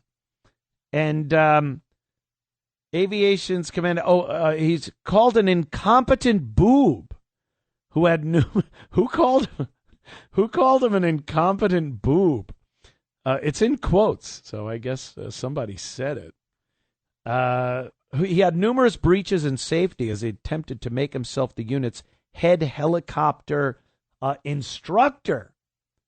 Like, this guy not only wanted to be head of the unit, he wanted to instruct everybody that was also coming in to the aviation unit. That's interesting. Why wouldn't you just be head of the unit? Well, it seems this guy was a bit of a narcissist. He didn't want anybody getting any more power than he was willing to give them. So now we have this guy. He's gone, thank God. But let's see some of the mishaps he's had over the course of his flying career. Let's see. Oh, when the feds came to investigate first, let me get this. He said, don't give them anything. See, the feds showed up, the FAA, and he said, don't give them anything. Who let them on base? He was mad that the FAA had shown up. Members have complained to the FAA and the NYPD Internal Affairs Bureau about Faison, 52, who took over the job in 2023 after stints at Youth Strategies, Community Affairs, and 2 Brooklyn precincts. It doesn't sound a lot like he had a lot of experience in, aviation at this point. Interesting. All right, he nearly crashed at the Brooklyn home base while flying the unit's pricey Bell 407 training helicopter with a student next to him. During a hard landing last week, he and a student, I guess a week before he got fired, him and the student hit the ground hard. Neither was hurt, thank goodness. Took the same helicopter for a solo jaunt up the Hudson River on April 25th. He was flying in the wrong seat against manufacturer's rules. There are emergency procedures that can only be performed sitting in the right-hand seat, said the police source. Not a police horse. That would be silly. Police source said. The helicopter's tail rotor leaked oil, and Faison didn't catch it because he doesn't do pre-flight checks as required by the FAA. When he landed, the tail of the aircraft was covered in oil. Hired new employees without the oversight of the NYPD, and sources said he's working around department rules to get his people in. It's always cronyism and we need to get more people of my race or religion or ethnic background. That's what they do. That's what DEI is all about, by the way, diversity, equity, and inclusion. You get one of these guys in, and they will do the job. They'll just keep hiring people that look like them, and they don't care about how effective they are on the job. Like Adams appointed this guy. I'm sure that he could have found much more qualified people. He oversped his rotor, which could have torched the $500,000 engine they just got. He drooped the rotor system down to dangerously low speeds, nearly crashing. All right. And caused structural damage to a $40,000 tail rotor while practicing a quick stop maneuver over rocks. Yeah, you can't have that. That's kind of an important part, the tail rotor of a helicopter. He didn't understand why he couldn't keep flying. The incident wasn't immediately reported to the NTSB as required. Let's see what else he did. It cost The unit had to buy 2 new tail rotor blades for a total of $80,000. He screwed up the tail rotor to the tune of $80,000. This guy is, as they call him, an incompetent boob. The only way this guy is going to learn his lesson is when he kills somebody, another source added. He was put in charge of the unit in 2023, and he made $235,000 in 2024. He got the coveted helicopter instructor's license in record time on the city's dime, despite showing up late to an $80,000 course in Texas that concerned trainers in the Lone Star State, called the unit's base at Floyd Bennett Field in Brooklyn. It used to take decades to become a helicopter instructor in the unit, the third source says. This guy did it in 18 months. Oh, boy. He went to a training program on the city's dime, cost more than $100,000 for one, $80,000 for the other, and around $20,000 for a third, including the air and sea rescue class. Meanwhile, pilots in the unit are working double and triple shifts because of high attrition. He used up all the hours on the helicopter, a fourth source said, explaining that helicopters have to be taken out of service after so many hours of flying. There were pilots sitting around because he pushed them aside for himself. Well, that's how you get an instructor's license in 18 months. You don't let anyone else fly.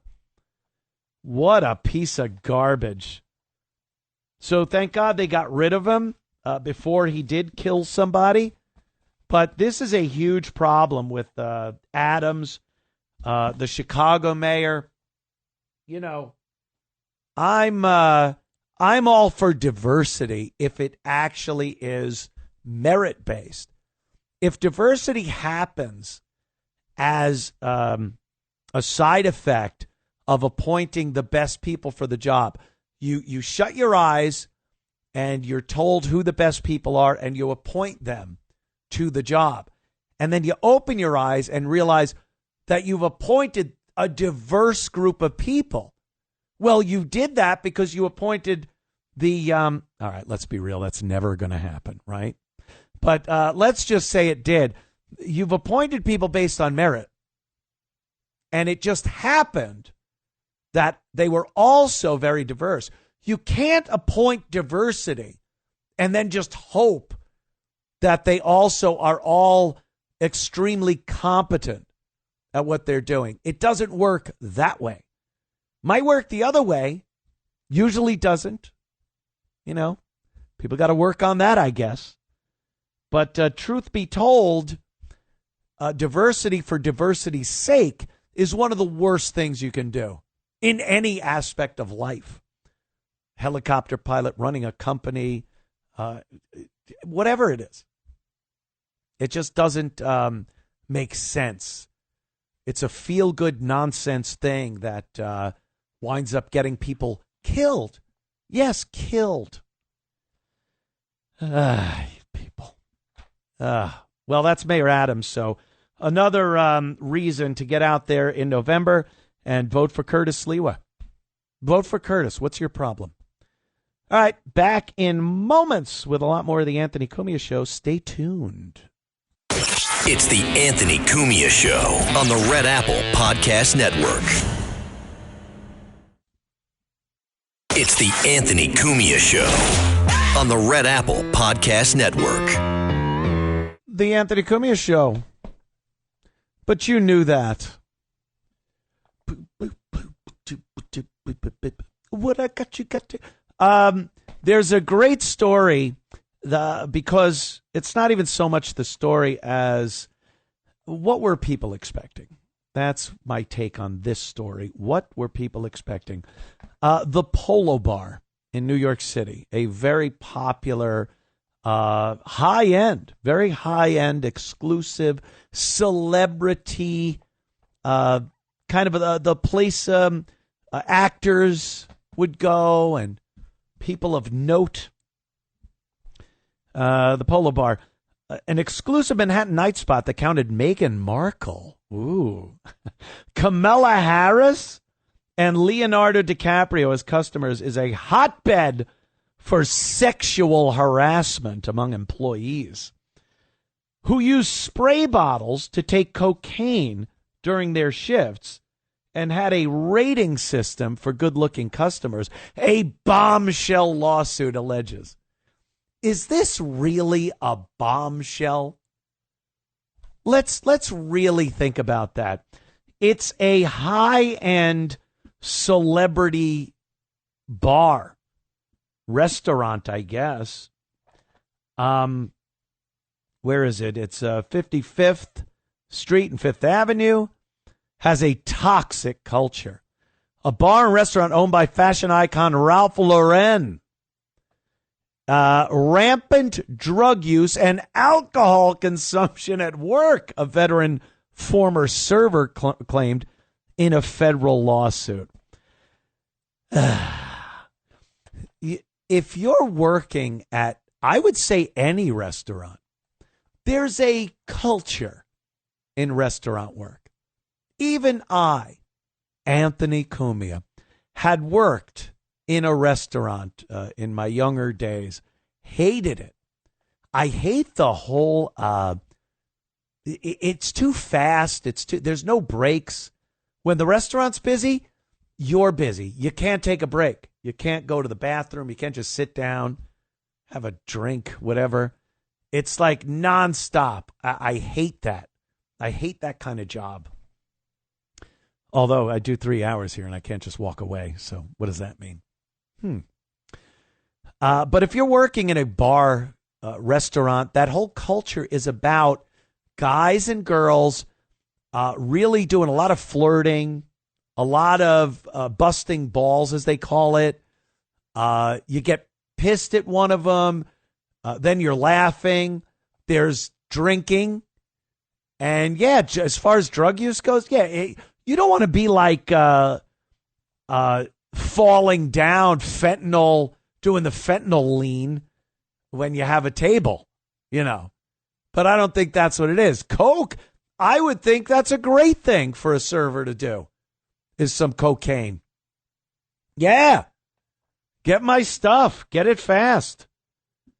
I don't want to have to wait. Be attentive. Yeah, so Coke, I don't see a problem with that, with servers. Let's see, the Swanky Polo Bar, a bar and restaurant owned by fashion icon Ralph Lauren. Male bosses groped underlings under the guise of checking their uniforms. And managers and servers often openly used cocaine. Frank Nobiletti claimed in court papers. So is this the guy, Frank Nobiletti? Is he the killjoy that doesn't understand when you work in a restaurant, it's a restaurant? It's a very weird, not corporate atmosphere. You know, if the owner of the place, on the other hand, is very strict and regimented and some of the workers are doing things he doesn't want, well, then there's a problem. If it's just another one of the workers, well, get your ass out of there and go work in another place. Go somewhere else. Don't ruin it for everyone that wants to check work uniforms underneath the underlings' clothes and do a little cocaine. What a killjoy. So they say they regularly mixed cocaine with water in a spray bottle and then would spray it on their skin during service. Is that a thing? Can you do that? I've never heard of that. And I got through the 80s. I went through the 80s, kids. So I know a little bit about cocaine. But who's got the nerve to take cocaine and dump it in a bottle of water? You might get hit for that. Back in the old days, anyway. Let's see what else this guy is saying. Who's Dodson? I guess Dodson is one of the people mentioned in the lawsuit. Dodson was known to hire only attractive men, even if they had zero experience. Yeah, that's how you get celebrities to come into your stupid bar restaurant. You hire attractive men and women. What do you think? You want to go to a Red Lobster or, Hospitaliano Olive Garden, you could have fatzos waiting on your table. Doesn't really matter. You have ugly people. When you are running a bar restaurant that has the likes of Leo DiCaprio and his little nymphs coming in with him, you better have some attractive people. That's the whole thing. That's the whole, thing of having a popular club in New York. He was hoping to have a sexual relationship with them. Gay. Nobiletti claimed in the lawsuit, male employees who had a sexual relationship would receive preferential treatment. Yeah, that's pretty much how it goes, too. You don't like it? Get a job somewhere else. Go work somewhere else. It's not like he came after you. You didn't have to bow to his whims. Workers also allegedly played a twisted rating game with the women customers, rating them based on attractiveness. Well, I've never. Are you kidding? Imagine a bunch of guys working somewhere and rating women on their attractiveness. Is there a place where a straight guys work where this doesn't happen? No. I'll answer that. No. Anytime a group of guys, and by group I mean two or more, get together, they will rate women based on their attractiveness. This guy just seems like a real sticky wicket, a real pain in the ass. But he'll make bank. He'll get money off of this. That's all you got to do. Get a few liberal feminists in the jury, and this guy's walking away with a few mil. And by the way, if that was his intent, I'll have more respect for him. If his intention was to rat this place out, take it to court, and make millions, you got to respect that.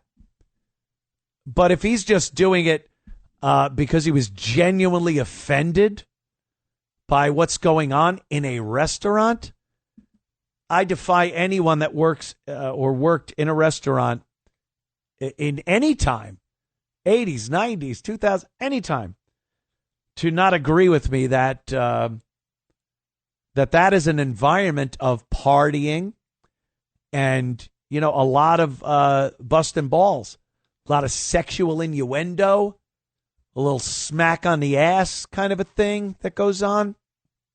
Yeah, that's what happens. And to sue, I mean, just leave. I don't know why people, especially a waiter, like a waiter or a waitress, let's be honest. It's not like you're leaving your tech job and you have to find another one. I can only imagine that a waiter or a waitress, if they get fired or quit, they will have a job the next day. They will have a job the next day because it's kind of in demand and it's not really something that you need to be very trained at. You could kind of just pick it up very quickly. Some people are very good at it. Some people are bad at it. But for the most part, you'll have a job the next day. So go get one. Leave the people that are having fun alone. Some people just want to have fun at work. Knock it off. Back in moments with more of the Anthony Cumia Show. It's the Anthony Cumia Show on the Red Apple Podcast Network. It's the Anthony Anthony Cumia Show. Entertaining and informative. On the Red Apple Podcast Network. The Anthony Cumia Show. Yeah, like people working in restaurants don't have enough problems with the customers and all the nonsense. They just, have a little fun. People like having fun at work. It makes them forget for a second that they're at work. Anthony from Queens. What's up, Anthony? Good name, by the way. Anthony, the man, the legend. Beat Cumia. Thank you, sir. How's it going, Anthony? Yeah, very well. Good work. Good, very good, very good. Listened to you for a long time now. You're the man, Anthony. Thank you. Yeah, the restaurant, it is what it is, but you got these, liberals or whatever, because they always say that, the Spanish or the Mexicans work in the kitchen. There's a lot of, white people that work in the kitchen, too, and everything, Uh-huh. And, you got to deal with what you got to deal with, whatever. It's a hustle. Yep. But, you got to deal with whatever. And, I don't know. I don't want to curse or anything like that, but... Well, don't, if this yes. if this guy Mandami wins, I honestly don't really care, because this city has pretty much gone down the you-know-what already. Well, yeah, obviously that guy will be a detriment to any business in New York because he's a socialist, with really a communist, and he's a hypocrite. Yeah.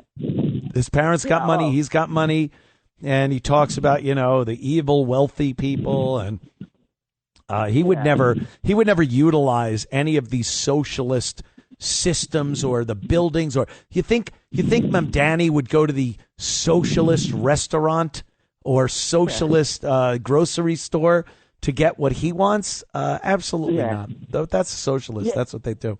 Thanks, Anthony. Appreciate the call. The restaurant business. Poor bastards working at the restaurant.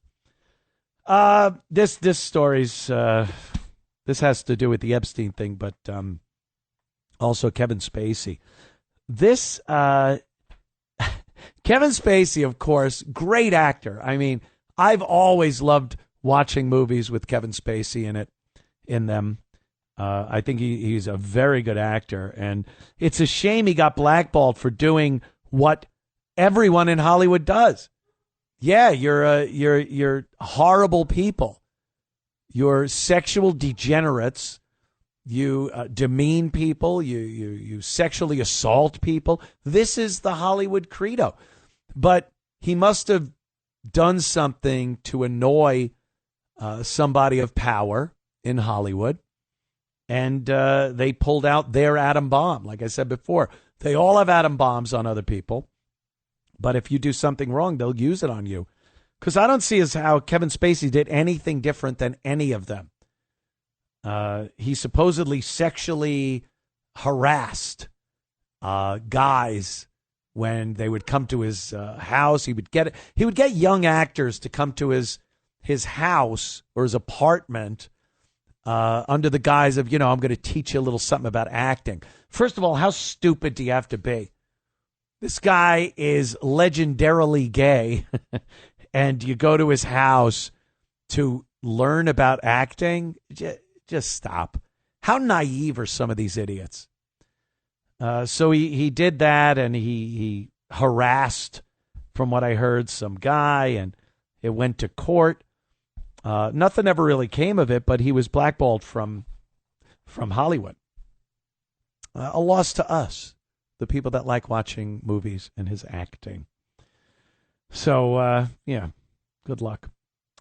So here he is talking about the time he was on a plane, the Epstein plane, with Bill Clinton and a bunch of young girls going to Africa. Yeah. Let's listen to Kevin Spacey, shall we? I was very fortunate that President Clinton introduced me a lot of business leaders in London because he knew I was coming to the Old Vic. Do you know who I never asked for anything? Was Jeffrey Epstein. I didn't want to be around this guy because I felt he put the president at risk on that trip to South Africa because there were these young girls. And we were like, who is this guy? So I will say this. There were young girls on those flights? There were young girls on those flights, yeah. And that's been out. They've talked about it. But here's my point. There's a big difference between not remembering that I met some guy and some woman on a humanitarian trip where my focus was entirely on what we were there to do and not remembering whether I went to somebody's island. So I never went to Jeffrey Epstein's island. I did not know him, and I never saw him or her after that morning at Buckingham Palace. He didn't even come to Buckingham Palace. Is it true that Prince Andrew sought your assistance and wanted you to testify that Ghislaine Maxwell was your guest, not his, during that Buckingham Palace tour? I heard a report about that, but at no time did anyone ever contact me on his behalf. And as I say, I'm not friends with him. I never saw him after that day. What do you think about what's happened to him? I don't know anything about it. It's not, I'm not going to talk about someone else's scandal, you know. Russia, so they've settled on Carter Page, and in order to get a surveillance authority on Page, they had to use the Steele dossier because there was no other credible intelligence. Yeah. That was Kevin Spacey talking about Epstein and the plane and Clinton and young girls. Imagine that. Imagine Kevin Spacey is the kind of voice of reason in that whole thing. Like, yeah, I was doing humanitarian work in South Africa. Were you? What is Kevin Spacey doing on a plane with Jeffrey Epstein and Bill Clinton going to South Africa for some charity work? Stop it. Just stop. Like I said, he's just as guilty as everyone in Hollywood, and they're disgusting people. But you know, he's just as disgusting as the rest of them. So when he says, "Oh, I was looking at Epstein and the young girls and Bill Clinton, thinking this could harm Bill Clinton, him being on this flight. We're doing humanitarian work." Mm-hmm. Yeah, I can only imagine the damage Kevin Spacey was doing in South Africa at the time. Oh my God, picking up some young black men. Oh jeez. But there he is, you know, saying that he was the voice of reason. I would never have gone to the island or anything. Yeah, why would you have to? You got everything you need in Hollywood. You got a little power base. You obviously have a name for yourself in acting. You're a respected actor. And there's plenty of young men in Hollywood that want a break and are willing to do anything for it. This guy, I believe Kevin Spacey, no better than Harvey Weinstein. Harvey Weinstein had a little more power as far as being a producer, especially with Miramax. You know, a lot of young women wanted to do Quentin Tarantino movies and whatnot. But, you know, this guy was constantly having boys over his place under the guise of teaching them to act. So him having this holier than thou, I was thinking, oh, these girls on the plane, this could hurt the president. Were you? Somehow I don't believe it. Let's go to Joaquin in Pennsylvania. What's up, my friend? Hey, good evening, Mr. Cumia. Hey. I need to wake you up for a moment because earlier you said something. You said that both sides should be working together for the good of the country. No, you misunderstood. You misunderstood. I didn't say they should be. I said they aren't, and there's no way they will. And they used to. They used to for the better of the country. I didn't say that the right and left, the Democrats and Republicans of today, obviously wouldn't be beneficial to work together for the American people. Okay, I stand corrected then, because I was going to say, what Democrats' policy could anyone actually support? But you know, yeah. The other thing too was, and really, I'm kind of going back. You had a caller last week, Chris, but it even plays into today. You know, when it comes down to Epstein, you know, everybody says Epstein is not important. What's really truly important is Epstein's death, and just like Butler, Pennsylvania, that's in our faces. You know, And Yep. it's almost telling us who's in charge, because I don't think anybody, can actually believe that was a suicide with all the information that's out there. But And here's again, the problem. Here's the problem there, Joaquin.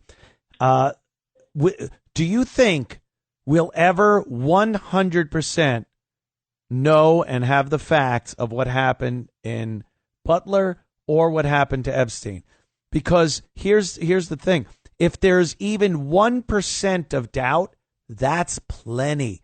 That's enough for anyone to go, well, we don't know for sure. So there'll always be that deniability, even if it's implausible deniability. It's at least deniability. So the people that want to believe that something else happened than what really did happen are going to run with that. And you'll never convince half of this country on any subject, even if it is right in their face. And also, too, there's basically Democrat-Republican establishment, and it's versus the MAGA agenda, because you look at recently, Musk went running to Mike Pence, and then Obama and Bush come out together against USAID. And even when it comes down to the whole Russia collusion thing that everyone's investigating, when Trump got into office, when everything was controlled by, the Republicans, the Senate and the Congress, they could have squashed that whole thing, but nobody did. Everybody said that it should play out. We need to find the truth out about it. So it shows that there's an establishment. And once Trump is gone, I really have to wonder what's going to happen. Where are the next Donald Trumps to step up to the plate and to continue with the America First agenda? Isn't that the real question here? Because, Democrat, Republican president over the course of the years, you kind of knew what you were getting. A Democrat's been in office for 4 years, 8 years. All right, here's the Republican. You kind of knew what you were getting. Trump is such a monkey wrench and a different type of president that you can't compare him to anything. So what do we get next? Do we go right back to business as usual and just have to deal with the same, side of what is it? The same side of the different coin? How does that saying go? Right. Whatever it is. Well, yeah, two sides of the same coin. Or will somebody come out of the woodwork and, be the next iteration or the next step we need to take in the America First agenda? I think that really that there's been an ongoing agenda, anti-American agenda, anti-Judeo-Christian, quote-unquote, white Western Judeo, Western civilization agenda that's been going on for quite a while. And Donald Trump is the one guy that stood up and said no, because all this flooding of our borders, when you're bringing in people, like Steve brings up, from Manhattan, the 1965 immigration. Yeah, back then it was limited to 80. It was 85%, Europeans into the country, and everyone else was 15%. And now DEI, really, when it comes right down to it, seems like the destruction of white Western Judeo-Christian civilization is what the whole agenda really is. And you look at what's going on with the white genocides in Africa, and it's in your face. And, if we don't, and then we're told that we're white supremacists. Yes. No, that's not the case. If it's the other way around, you'd be called a racist or, so we're really sitting in a situation right now. And also, Matt, with his anti-Israel agenda, why doesn't anybody bring up that it could be MI6, the Brits intelligence that was behind Epstein? Well, I think, I think plenty of our allies, supposed allies, spy on us, use us. And that's been happening for quite some time. But I have to assume we get something out of it, regardless of who it is. Unless it's all just based on blackmail. And boy, I would hate to think that, but who knows? Again, I am but a former shock jock. What do I know, Joaquin? I got to move on, but thank you for the call, my friend. There was a girl I was just watching on X, and she was talking about people saying this country was built on immigrants. Everyone likes saying that. They leave out the illegal part because they're trying to defend illegal aliens. I don't even want to say immigrants. Illegal aliens. And they say, like, well, the country was built on immigrants. Well, immigrants. That's not illegal aliens. And there's another big part of this that she brought up, and it was something I hadn't heard yet in this argument. They weren't immigrants back then building this country. They were settlers. They were explorers. Immigrants go from a crappy situation. They want to leave their country and go to a better life. And they go to a country that already has a system in place, and they contribute what they know and what they can do to make it better. That's an immigrant from yesteryear. But the country from sea to shining sea was built on settlers and explorers and pioneers and people that had incredible courage, gumption, and strength to pack up everything they had, which wasn't much, put it in a covered wagon, and truck off west into God knows what. And it was usually some pretty horrific stuff. And then when they found that place, that plot of land next to a river with a nice tree, and they settled there and built a life for themselves, their families, and their subsequent generations of ancestors. So to say that the country was built on immigrants is just dishonest. It's not the truth. America was the place people came to work very hard and build a life for themselves that in turn contributed to the country. But what they were doing was leaving something terrible, coming to something terrible, but at least it had the opportunity to make something for them and their family, and, you know, subsequent generations to come. So just stop trying to equate illegal aliens with the people that came here and had unbelievable struggles, toiled, death, horrible death. And, you know, a Mexican coming across the border illegally, getting credit cards, being put up in luxury hotels. You want to equate that? You want to equal that it's the same thing that happened when these settlers came and died trying to make better lives for themselves, to getting a debit card and a luxury Manhattan hotel room? Go screw. Unbelievable, the set on some of these people that say that. But yeah, not immigrants. Not immigrants. Settlers, pioneers, amazing people, explorers. That 1% of the population now couldn't do what the weakest of them did back then. I go on, but we'll be back in moments with more of the Anthony Cumia Show. Stick around. It's the Anthony Cumia Show on the Red Apple Podcast Network. It's the Anthony Cumia Show. Entertaining and informative. On the Red Apple Podcast Network. The Anthony Cumia Show. And we'll leave you with something with a little levity to it, because I love watching videos of liberal women getting so angry at everything. I can't imagine they ever have one moment of joy. And they seem to get annoyed at everything, from the most important thing, which they have no clue about, to the most minuscule little problem, which they probably also have no clue about. But this woman really made me laugh. Sydney Sweeney is, I guess, the it girl of now, or at least one of them. Even some people I see, it's like, she's nothing special.